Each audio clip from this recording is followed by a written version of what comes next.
Hey guys, Darksteel here, and welcome back to another Prepper Friday rant. Today I'm going to be going into food storage. Stick around to the end of the video for the Prepper tip of the week. Also, one more thing before we really get started on this is I'd like you guys to go check out, if you haven't already, go check out my other channel, Darksteel Knives, where I've got this video up. It's just a little knife challenge. I just thought I'd announce it here so that if you're unfamiliar with the other channel, you can go over there and check that out and not miss the opportunity to get in on this challenge.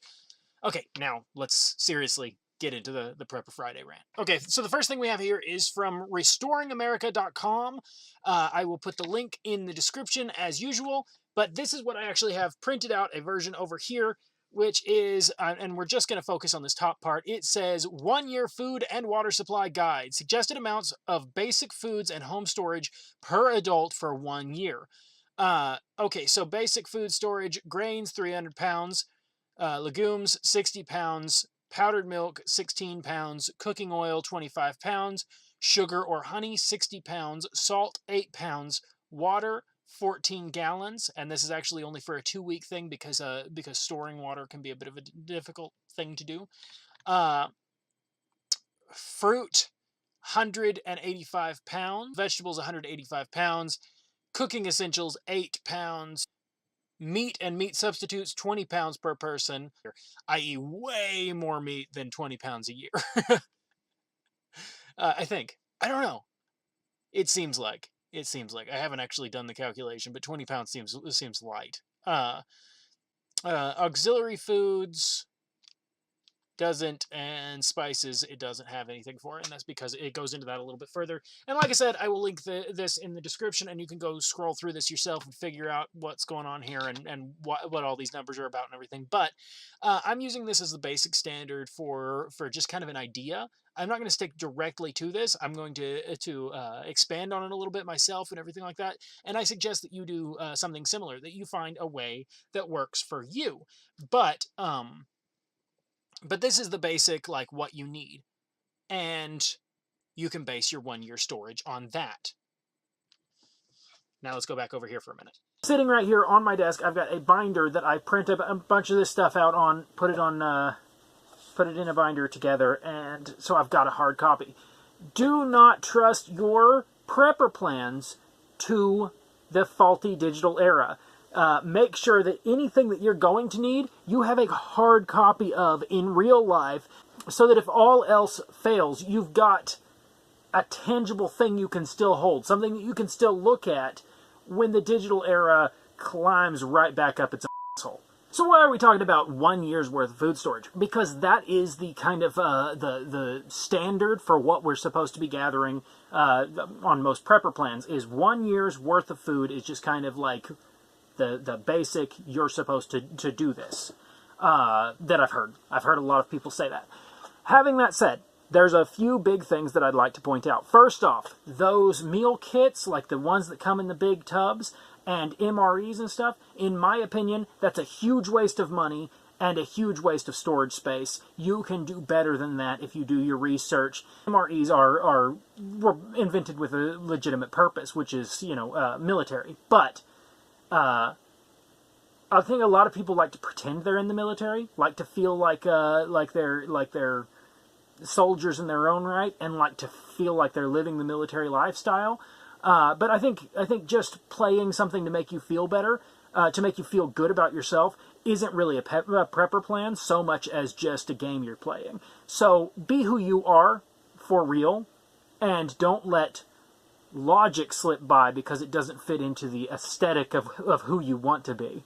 So do your research, let logic be your guide in deciding what it is that you're supposed to store, and I think you should store things that both will store for a long time, but also that you will eat so that you can rotate out your inventory. Now, a lot of people have said on both sides of this store what you eat and eat what you store argument. Some people will say, don't do that, just to store things that you're not going to eat so that you can store them longer. If you do that, then you run the risk of letting a bunch of stuff go bad because you're not actually going to eat it unless you're in a survival situation.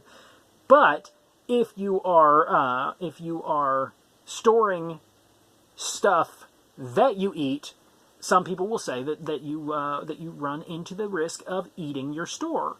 before the time's up. But here's the deal. You've got to show some self-control. You've got to show some logic. What we're talking about here, again, over and over and over again, this channel is based on intellectual prepping. So I expect you to be intellectuals. I expect you to take from any of this. First off, I'm not saying that I'm any smarter than you are. I'm not saying that I have answers that you don't have or anything like that. I'm just trying to help you think of ideas that maybe hadn't crossed your mind before. And if you have thought of these ideas, maybe there's one of my other Prepper Rants that would be better suited to help you kind of brainstorm. And that's all this is just me trying to come up with one idea after another so that you guys can kind of just take something and, you know, expand on it on your own.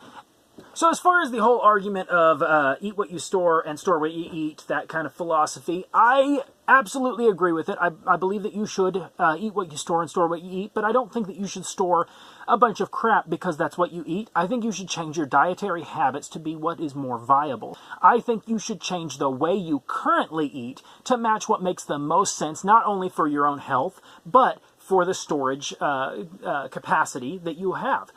That way, again, my whole philosophy in prepping is live now the way you are going to live when the time comes that you need to live that way. If you are already taking care of yourselves in the way that you will need to take care of yourselves, then what difference will that make? I have known a few people diagnosed with type 2 diabetes. And afterwards, they made drastic life changes that really turned things around for them. They started losing weight, they started feeling better, and they had to kind of rewire their own thinking. And I'm really proud of those people. But here's the deal. We should all treat life like we have type 2 diabetes. We should all be on that diet. Don't wait until you've been diagnosed with something that's killing you to change your life for the better. Just change your life for the better. Just go out and study how to make a better person out of yourself and just become that better person. And don't wait for an emergency situation to start living in a way that you can sustain yourself. Just find self-reliance now, so that when the world around you collapses, or when a situation comes up that you would need to make these changes, you don't need to make the changes. You don't have to rewire your life or your way of thinking. You're just already living that way, and you are stronger for it. Okay, so the next problem I have with food storage is that if that is your only means of supporting yourself, is just to rely on the food storage you have set back, then again you're going to run into the problems of what happens next. Let's say the lights never come back on. Let's say government falls apart and never comes back within your lifetime. What are you going to do after that year or the 2 weeks or whatever it is that you have stored up for? When that is over, what are you going to do next? So, it is most important, more important than storing food, is generating food. You need to figure out how to grow your own food, how to hunt, how to do anything necessary to get your own food.